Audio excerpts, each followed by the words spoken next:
नमस्ते दोस्तों। पिछले वीडियो में हम लोगों ने कर्ल के बारे में पढ़ा था और कर्ल का हम लोगों ने कंपैरिजन किया था ग्रेडियंट के साथ और डाइवर्जेंस के साथ और कर्ल निकालना भी सीखा हुआ था। तो उसी टॉपिक को हम लोग आगे बढ़ाते हुए आज हम लोग पढ़ेंगे इररोटेशनल वेक्टर कि इररोटेशनल वेक्टर किसे कहते हैं। अगर मान लीजिए एफ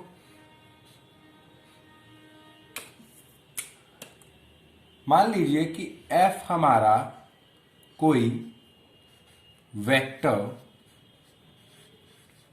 पॉइंट फंक्शन है। ठीक है, f हमारा अगर कोई वेक्टर पॉइंट फंक्शन है तो हम लोगों ने सीखा हुआ है बच्चों पिछले वीडियो में कि वेक्टर पॉइंट फंक्शन का ही कर्ल निकलता है, स्केलर पॉइंट फंक्शन का नहीं।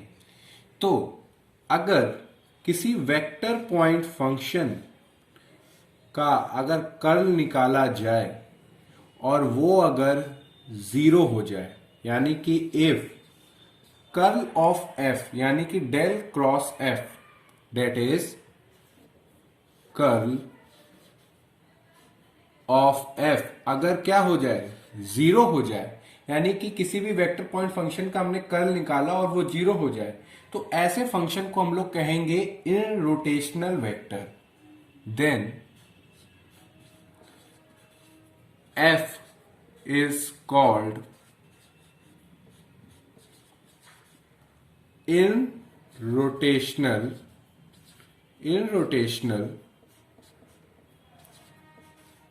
वेक्टर। इररोटेशनल वेक्टर कहते हैं उनको। ठीक है बच्चों, यानी कि अगर कोई वेक्टर पॉइंट फंक्शन है उसका कर्ल निकालें और वो जीरो हो जाए तो ऐसे वेक्टर पॉइंट फंक्शंस को हम लोग बोलते हैं इररोटेशनल वेक्टर, क्योंकि जो कर्ल होता है वो हमारा एक रोटेशन बताता है किसी पॉइंट के अबाउट। कुछ वैल्यू आती है, कुछ वेक्टर आता है हमारा। ठीक है, तो अगर वो जीरो हो रहा है तो ये बता रहा है कि ये रिजिडली एक जगह पे फिक्स है, ये मूवेबल नहीं है, ना रोटेट कर रहा है। ठीक है, इसका कहने का मतलब ये हुआ।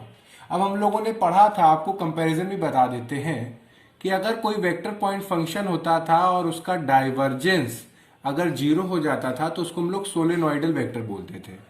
मगर अगर किसी वेक्टर पॉइंट फंक्शन का कर्ल अगर जीरो हो जाता है तो हम लोग कहते हैं ये फंक्शन हमारा इररोटेशनल वेक्टर है। डाइवर्जेंस के केस में अगर वेक्टर पॉइंट फंक्शन जीरो होता था तो उसको हम लोग सोलेनोइडल बोलते थे, सोलेनोइडल वेक्टर है ये। और यहां पे हम लोग बोलते हैं इररोटेशनल वेक्टर। ठीक है बच्चों, ये हम लोगों ने बात की। अब आप इसको एग्जाम्पल के थ्रू समझिए तो आपको ये ज्यादा अच्छे से समझ में आएगा। तो एग्जाम्पल फर्स्ट कि f हमारा दिया हुआ है x square minus y z i cap plus y square minus x z j cap plus z square minus x y k cap. अब शो करना है कि ये हमारा इररोटेशनल वेक्टर है। Show F is a irrotational vector. Irrotational vector है, इसको हमें शो करना है। अगर इररोटेशनल वेक्टर होना है एफ को तो क्या होना चाहिए, उसका कर्ल एफ यानी कि डेल क्रॉस एफ ये क्या हो जाए, जीरो। तो हमने आपको कर्ल निकालना बताया हुआ है और सीखा भी है, हम लोगों ने एग्जाम्पल भी सॉल्व किए। अगर आपको कर्ल निकालने में अगर प्रॉब्लम हो रही है तो ऊपर आई बटन दिख रही होगी, आप उस पर क्लिक करके सबसे पहले कर्ल को निकालना सीख लीजिए। वैसे मैं आपको यहां पे भी बताता हूं। तो हम लोग कर्ल निकालते हैं इसका। तो देखिए, सबसे पहले हम लोग डिटर्मिनेंट बनाएंगे, आई cap j cap k cap. ये सब हम लोगों ने पिछले वीडियो में सब देखा हुआ है, डिस्कस किया हुआ है। तो जो डेल होता था उसका लिखते थे del by del x, del upon del y, del upon del z. ठीक है, अब क्या कहते थे, जो फंक्शन है उसका जो कंपोनेंट है वो लिखिए। जैसे आई का कंपोनेंट है x square minus y z, j का है y square minus x z, k का है z square minus x y. अगर एफ हमारा इररोटेशनल वेक्टर होगा तो इस डिटर्मिनेंट की वैल्यू 0 आनी चाहिए। ठीक है, तो हम लोग इसको सॉल्व करते हैं। तो यानी कि कर्ल एफ, सबसे पहले हम लोग फर्स्ट रो फर्स्ट कॉलम यानी कि इसके अबाउट एक्सपेंड करेंगे। तो ये वाली रो छुप जाएगी, ये कॉलम छुप जाएगा, बचेगा ये हमारा। तो इसका इसके साथ जब मल्टीप्लिकेशन होगा तो ये होगा del upon del y z square minus x y. ठीक है, माइनस इसका इसके साथ होगा तो del upon del z y square minus x Z.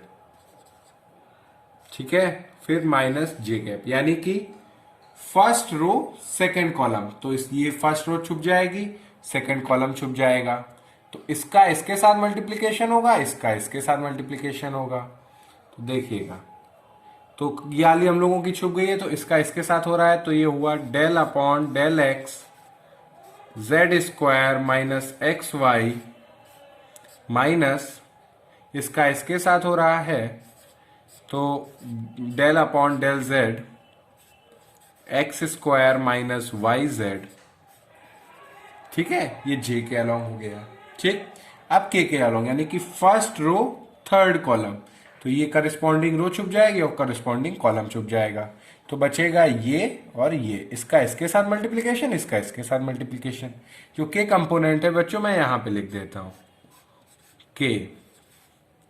तो ये आला छुप रहा है तो इसका इसके साथ होगा मल्टीप्लिकेशन। तो ये होगा del upon del x y square minus x z minus del upon del y x square minus y z. ये स्टेप आप ढंग से एक बार देख लीजिए। हमने इसको इसके साथ मल्टीप्लाई कराया और इसको इसके साथ मल्टीप्लाई कराया। अब देखिए इसको सॉल्व करते हैं हम लोग। जब y के रिस्पेक्ट में पार्शियली डेरिवेट करेंगे इसको तो ये आएगा माइनस एक्स, और इसको जब z के रिस्पेक्ट में पार्शियली डेरिवेट करेंगे तो आएगा ये हमारा माइनस एक्स। ठीक है, अब ये आ जाइए j पे। जब x के रिस्पेक्ट में पार्शियली डेरिवेट करेंगे तो ये आएगा हमारा माइनस वाई, और जब z के रिस्पेक्ट में इस फंक्शन को पार्शियली डेरिवेट करेंगे तो आएगा माइनस वाई। अब के कंपोनेंट की बात कर लेते हैं हम लोग, इसको यहां समझने के लिए। ठीक है, तो x के रिस्पेक्ट में जब पार्शियली डेरिवेट करेंगे तो आएगा ये माइनस जेड, और जब y के रिस्पेक्ट में पार्शियली डेरिवेट करेंगे तो भी आएगा माइनस जेड। ठीक है, तो इसको सॉल्व करेंगे तो ये आएगा i cap minus x plus x minus j cap minus y plus y और k cap minus z plus z. अब आप खुद देखिए, माइनस एक्स प्लस एक्स हुआ 0 आई cap 0 minus j cap 0 plus k cap 0 यानी कि 0। यानी कि ये फंक्शन जो है, जो वेक्टर पॉइंट फंक्शन है, ये हमारा इररोटेशनल वेक्टर है, क्योंकि इसका जो कर्ल है वो 0 आ रहा है। यही कंडीशन थी इररोटेशनल वेक्टर की कि अगर किसी भी फंक्शन को इररोटेशनल वेक्टर होना है तो उसका कर्ल क्या आना चाहिए, 0 आना चाहिए, जो हम लोगों ने प्रूव करके दिखाया। ठीक, अब हम लोग दूसरा एग्जाम्पल लेते हैं।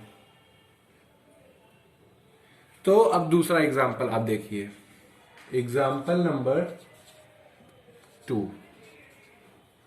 f दिया हुआ है 6xy plus z cube i plus 3x square minus z j cap plus 3x z square minus y k cap.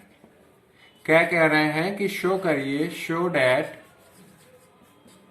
f is irrotational vector. Irrotational vector है, f हमारा इररोटेशनल वेक्टर है। तो इररोटेशनल vector की condition क्या है? For in rotational, अब हम आपको शॉर्ट में लिखा है, आई का मतलब इन रोटेशनल और वी का मतलब vector. For in rotational vector condition क्या है कि curl of F should be zero, यानी कि अगर इसका हम लोग अगर कर्ल निकालें और वो अगर जीरो आ जाए तो वो हमारा फंक्शन क्या हो जाएगा, इन रोटेशनल वेक्टर। तो हम लोग सॉल्व करते हैं इसको। डेल क्रॉस एफ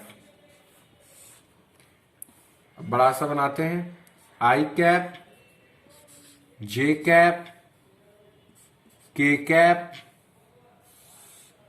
यहां पे आएगा del upon del x, del upon del y, del upon del Z.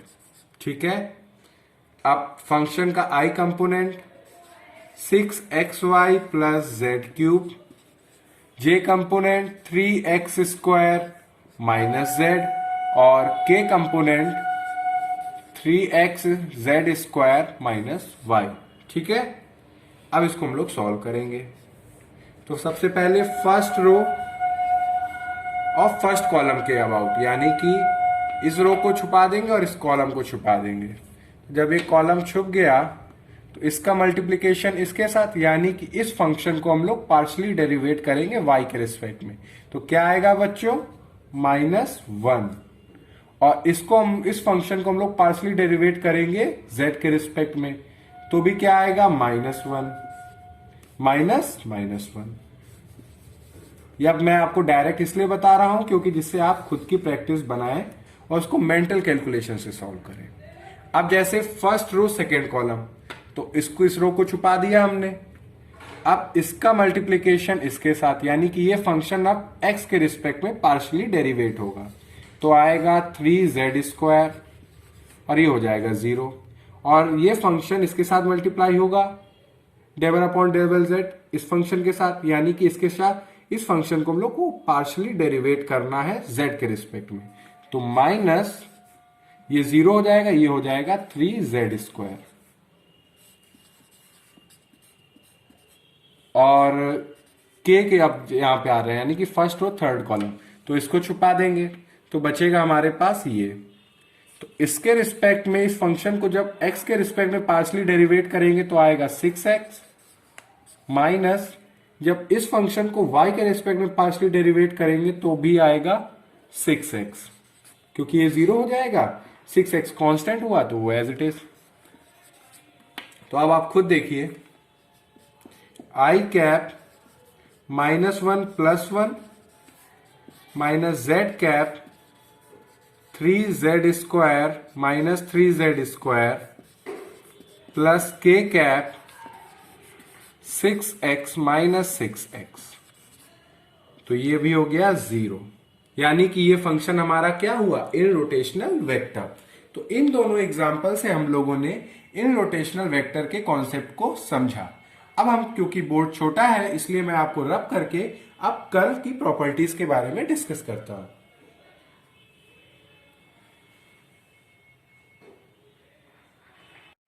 तो हम लोग प्रॉपर्टीज ऑफ कर्ल पढ़ते हैं। तो जो पहली प्रॉपर्टी है वो उसके बारे में हम लोग डिस्कस करते हैं। अब हम कह रहे हैं कि अगर कोई भी स्केलर पॉइंट फंक्शन हो, यानी कि स्पेस का या पूरे यूनिवर्स, पूरे ब्रह्मांड में अगर कोई भी पॉइंट हो, अगर आप उसका ग्रेडियंट निकालें तो आएगा क्या, एक वेक्टर। और इस वेक्टर का अगर हम लोग कर्ल निकालें तो वो हमेशा 0 ही आना है।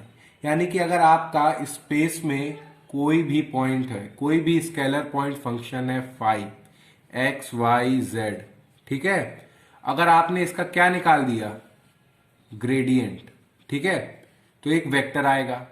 ये जो वेक्टर f होगा, ठीक है, इसका अगर आप कर्ल निकालेंगे तो ये हमेशा 0 आएगा, कोई भी स्केलर पॉइंट फंक्शन हो। हम कह रहे हैं कोई भी अगर स्केलर पॉइंट फंक्शन हो और उसका अगर आप ग्रेडियंट निकालें, फिर उसका अगर आप कर्ल निकालें तो वो हमेशा 0 आएगा। तो इसको अगर हम लोग लैंग्वेज में लिखें तो कैसे लिखेंगे कि the curl of a gradient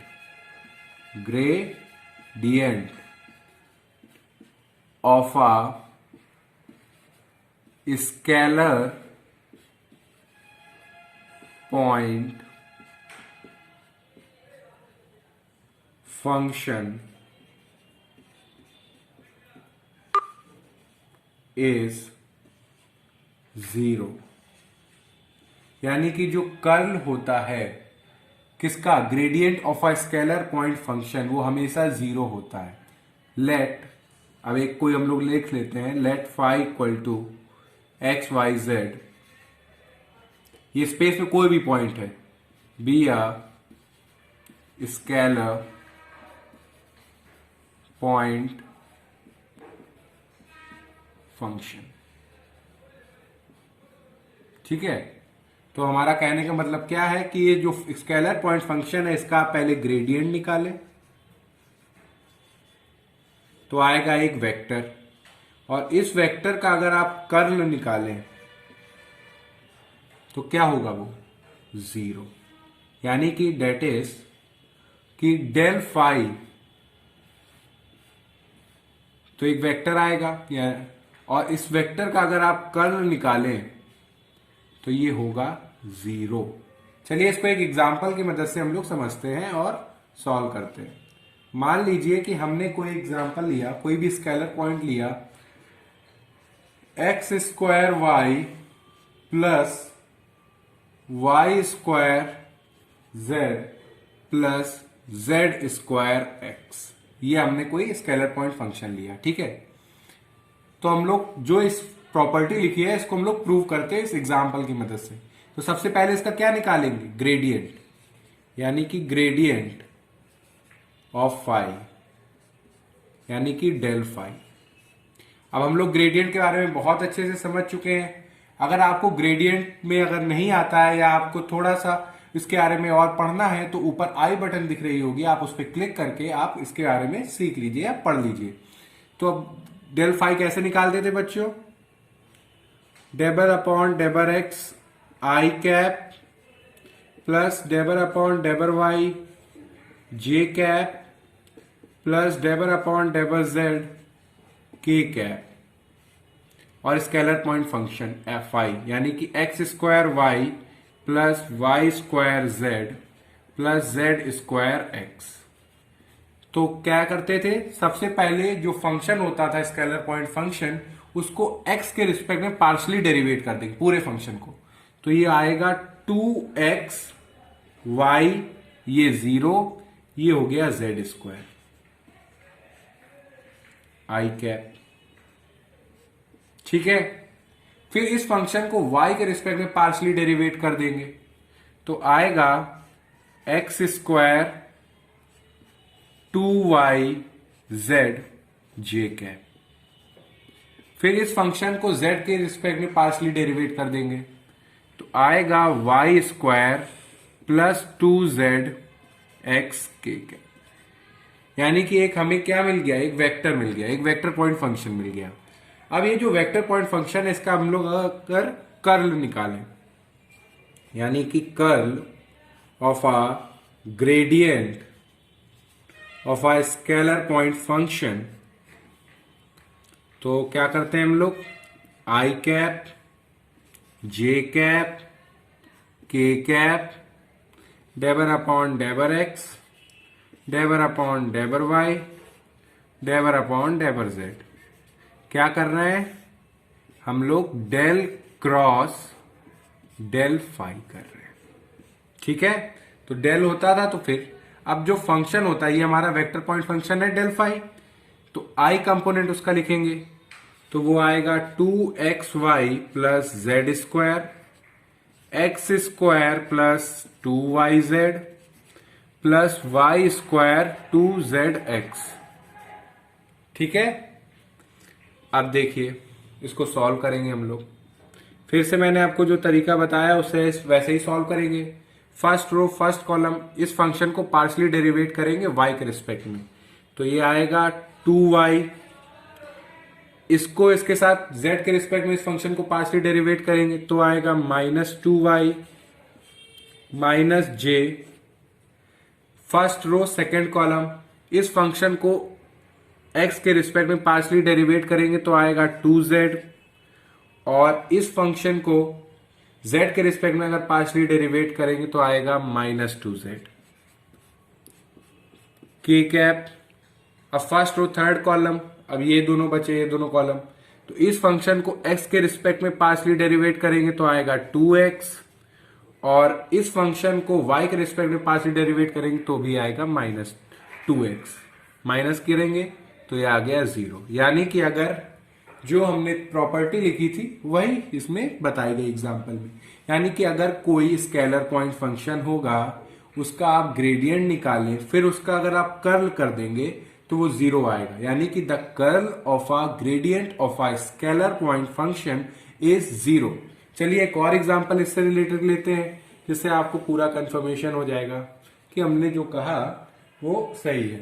तो f हमारा कोई फंक्शन, f ना लेके फाइल है, क्योंकि हम लोग पूरे जब तक हम लोग वेक्टर कैलकुलस पढ़ रहे हैं उसमें एक नोटेशन ये मान के चलेंगे कि फाई से हम लोग स्केलर पॉइंट फंक्शन को ही डिनोट करेंगे।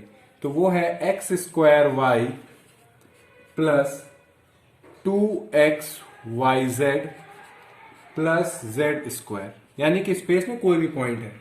तो अब इसका पहले क्या निकालेंगे हम लोग, ग्रेडियंट ऑफ फाई। आपके हम लोग बच्चों डायरेक्ट कर रहे हैं, ठीक है।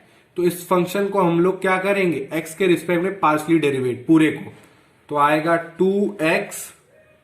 2xy प्लस 2yz आई कैप, ठीक है। अब y के रिस्पेक्ट में पार्शली पूरा डेरिवेट कर देंगे पूरे फाई को, तो आएगा x स्क्वायर प्लस 2xz जे कैप। अब z के रिस्पेक्ट में पूरे फंक्शन को पार्शली डेरिवेट कर देंगे तो आएगा 2xy 2z के कैप, ठीक है।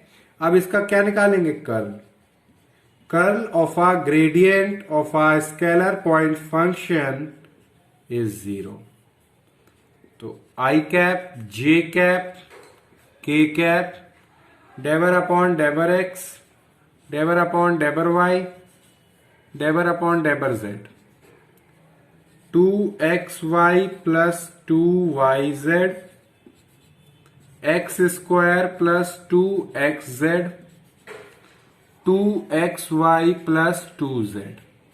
यानी कि आई जे के जो फंक्शन के जो कंपोनेंट थे वो उसके पोजीशन पे लिख दिए। आई का 2xy plus 2yz x square plus 2xz 2xy plus 2z। अब इसको क्या करते हैं हम लोग, सॉल्व इस डिटर्मिनेंट को। फिर से वही काम, फर्स्ट रो फर्स्ट कॉलम, तो ये वाली कॉलम छुप गई। इस फंक्शन को y के रिस्पेक्ट में पार्शली डेरिवेट करेंगे तो आएगा 2x, इसको z के रिस्पेक्ट में पार्शली डेरिवेट करेंगे तो भी आएगा 2x, और माइनस, फिर माइनस जे कैप, यानी कि फर्स्ट रो सेकंड कॉलम। अब इस फंक्शन को पार्शली डेरिवेट कर रहे हैं x के रिस्पेक्ट में तो आएगा 2y, और इस फंक्शन को z के रिस्पेक्ट में पार्शली डेरिवेट कर रहे हैं तो भी आएगा 2y।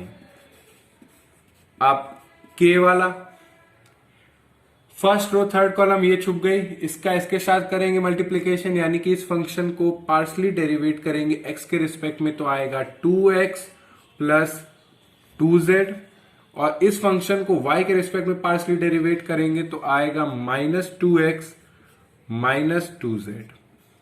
अब आप खुद देखिए, 2x minus 2x 0, 2y minus 2y 0, 2x minus 2x 0 और 2z माइनस 2z 0, तो ये आ गया 0।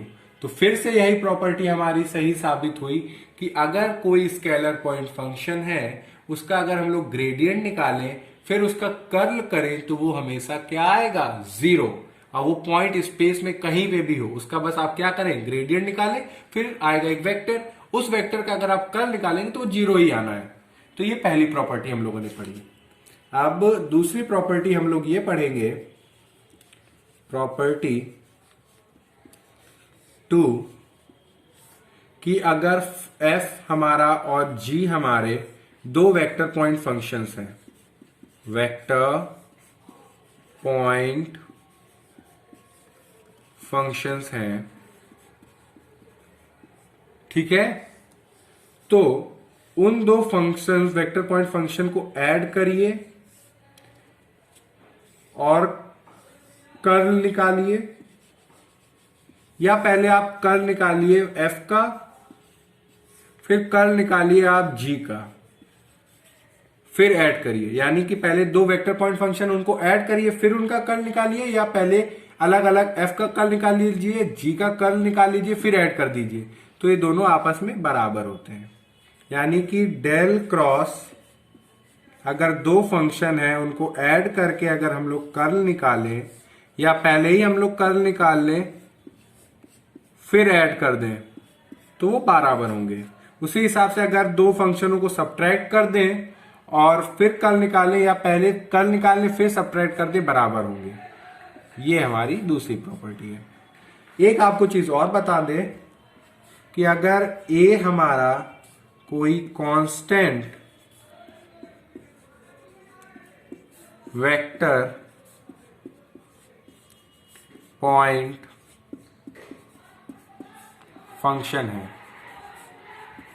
यानी कि ए हमारा अगर कांस्टेंट वेक्टर पॉइंट फंक्शन है, तो उसका कर्ल ए का, that is del cross A, ये हमारा जीरो होता है। यानी कि हम लोगों ने पढ़ा था कि gradient of a constant scalar point function zero होता है, divergence of a constant vector point function zero होता है, उसी हिसाब से curl of a constant vector point function भी जीरो होता है।